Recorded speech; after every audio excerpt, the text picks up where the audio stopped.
ಬಿಜೆಪಿಯವರು ಸುಳ್ಳನ್ನೇ ಸತ್ಯ ಅಂತ ಬಿಂಬಿಸ್ತಾರೆ. ಅವರೇ ಅಪರಾಧ ಮಾಡಿ ಅವರೇ ಕಂಪ್ಲೇಂಟ್ ಕೊಡ್ತಾರೆ. ಮುನಿರತ್ನ ಮೇಲೆ ಮೊಟ್ಟೆ ದಾಳಿಗೆ ಈಶ್ವರ್ ಖಂಡ್ರೆ ಕೊಟ್ಟಂತ ಉತ್ತರ ಇದು. ಅಂದ್ರೆ ಅರ್ಥ, ಮೊಟ್ಟೆ ದಾಳಿ ಮುನಿರತ್ನ ಅವರ ಪ್ರೇರಿತ ಪೂರ್ವಯೋಜಿತ ಕೆಲಸ ಅನ್ನೋ ಪರೋಕ್ಷ ಅರ್ಥದಲ್ಲಿ ಹೇಳ್ತಾ ಇದ್ದಾರೆ. ಬಿಜೆಪಿಯವರಿಗೆ ಸುಳ್ಳು ಆರೋಪ ಮಾಡೋದು ರೂಢಿಯಾಗಿದೆ. ಸುಳ್ಳೇ ಸತ್ಯ ಎನ್ನುವಂತೆ ಬಿಂಬಿಸ್ತಾರೆ.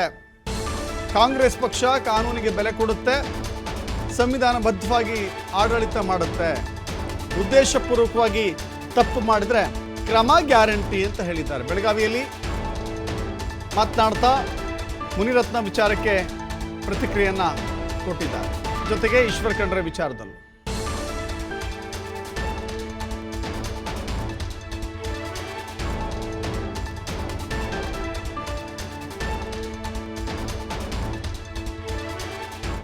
ಬಿಜೆಪಿಯವರಿಗೆ ಸುಳ್ಳು ಆರೋಪ ಮಾಡಿ ರೂಢಿಯಾಗಿಬಿಟ್ಟಿದೆ. ಸುಳ್ಳೇ ಸತ್ಯ ಅನ್ನುವಂಥ ರೀತಿಯಲ್ಲಿ ಬಿಂಬಿಸ್ತಾರೆ. ಅವರೇ ಅಪರಾಧ ಮಾಡ್ತಾರೆ, ಅವರೇ ಇವತ್ತು ದೂರು ಕೊಡ್ತಾರೆ, ಮತ್ತು ಅವರೇ ತನಿಖೆ ಮಾಡಿದಂಗೆ ಮಾಡಿ ತೀರ್ಮಾನನೂ ಅವರೇ ಮಾಡ್ತಾರೆ. ಭಾಳ ದುರದೃಷ್ಟಕರ. ಕಾಂಗ್ರೆಸ್ ಪಕ್ಷ ಕಾನೂನಿಗೆ ಬೆಲೆ ಕೊಡ್ತದೆ. ಕಾನೂನು ನಾವು ನಮ್ಮ ಕೈಯಲ್ಲಿ ತೆಗೆದುಕೊಳ್ಳೋದಿಲ್ಲ. ನೋಡಿ, ನೀತಿ ಇದೆ, ನಿಯಮಗಳಿದೆ, ಕಾನೂನಿದೆ, ಕಾಯ್ದೆ ಇದೆ. ಕಾಯ್ದೆ ಪ್ರಕಾರ ಸಂವಿಧಾನಬದ್ಧವಾಗಿ ಆಡಳಿತ ನಡೆಸ್ತಾ ಇದ್ದೇವೆ. ಎಲ್ಲಿ ಯಾರಾದರೂ ಉದ್ದೇಶಪೂರ್ವಕವಾಗಿ ಲೋಪದೋಷಗಳು ಮಾಡಿದರೆ ಸರ್ಕಾರ ಅವ್ರ ಮೇಲೆ ಕ್ರಮ ತಗೊಳ್ತದೆ. ಬಿಜೆಪಿಯವರಿಗೆ ಸುಳ್ಳು ಆರೋಪ ಮಾಡಿ ರೂಢಿಯಾಗಿಬಿಟ್ಟಿದೆ. ಸುಳ್ಳೇ ಸತ್ಯ ಅನ್ನುವಂಥ ರೀತಿಯಲ್ಲಿ ಬಿಂಬಿಸ್ತಾರೆ. ಅವರೇ ಅಪರಾಧ ಮಾಡ್ತಾರೆ, ಅವರೇ ಇವತ್ತು ದೂರು ಕೊಡ್ತಾರೆ, ಮತ್ತು ಅವರೇ ತನಿಖೆ ಮಾಡಿದಂಗೆ ಮಾಡಿ ತೀರ್ಮಾನನೂ ಅವರೇ ಮಾಡ್ತಾರೆ. ಭಾಳ ದುರದೃಷ್ಟಕರ. ಕಾಂಗ್ರೆಸ್ ಪಕ್ಷ ಕಾನೂನಿಗೆ ಬೆಲೆ ಕೊಡ್ತದೆ. ಕಾನೂನು ನಾವು ನಮ್ಮ ಕೈಯಲ್ಲಿ ತೆಗೆದುಕೊಳ್ಳೋದಿಲ್ಲ. ನೋಡಿ, ನೀತಿ ಇದೆ, ನಿಯಮಗಳಿದೆ, ಕಾನೂನಿದೆ, ಕಾಯ್ದೆ ಇದೆ. ಕಾಯ್ದೆ ಪ್ರಕಾರ ಸಂವಿಧಾನಬದ್ಧವಾಗಿ ಆಡಳಿತ ನಡೆಸ್ತಾ ಇದ್ದೇವೆ. ಎಲ್ಲಿ ಯಾರಾದರೂ ಉದ್ದೇಶಪೂರ್ವಕವಾಗಿ ಲೋಪದೋಷಗಳು ಮಾಡಿದರೆ ಸರ್ಕಾರ ಅವ್ರ ಮೇಲೆ ಕ್ರಮ ತಗೊಳ್ತದೆ. ಬಿಜೆಪಿಯವರಿಗೆ ಈಶ್ವರ್ ಖಂಡ್ರೆ ಹೇಳುವಂಥ ಮಾತು ಇಲ್ಲಿ, ಬಿಜೆಪಿಯವರೇ ಇದು ಸ್ವಯಂ ಪ್ರೇರಿತ ಅಪರಾಧವನ್ನು ಮಾಡ್ತಾರೆ, ಆರೋಪವನ್ನು ಮಾಡ್ತಾರೆ, ಕೊನೆಗೆ ಅವರೇ ಕಂಪ್ಲೇಂಟ್ ಕೊಡ್ತಾರೆ. ಇದು ರೂಢಿ ಆಗಿಬಿಟ್ಟಿದೆ. ಕಾಂಗ್ರೆಸ್ ಸರ್ಕಾರ ನೀತಿ ನಿಯಮ ಕಾನೂನಿಗೆ ಒಳಪಟ್ಟು ಕೆಲಸ ಮಾಡುತ್ತೆ.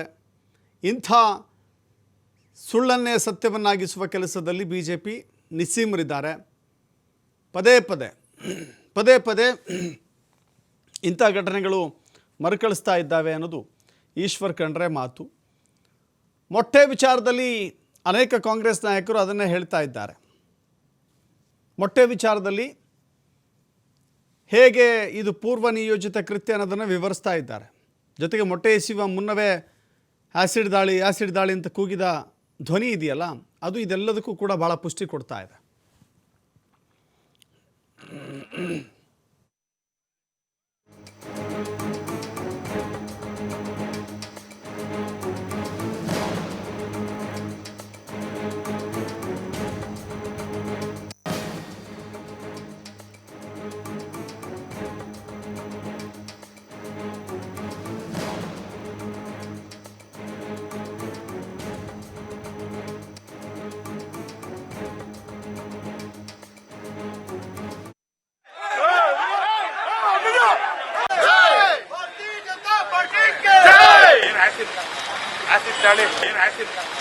Acid Dali.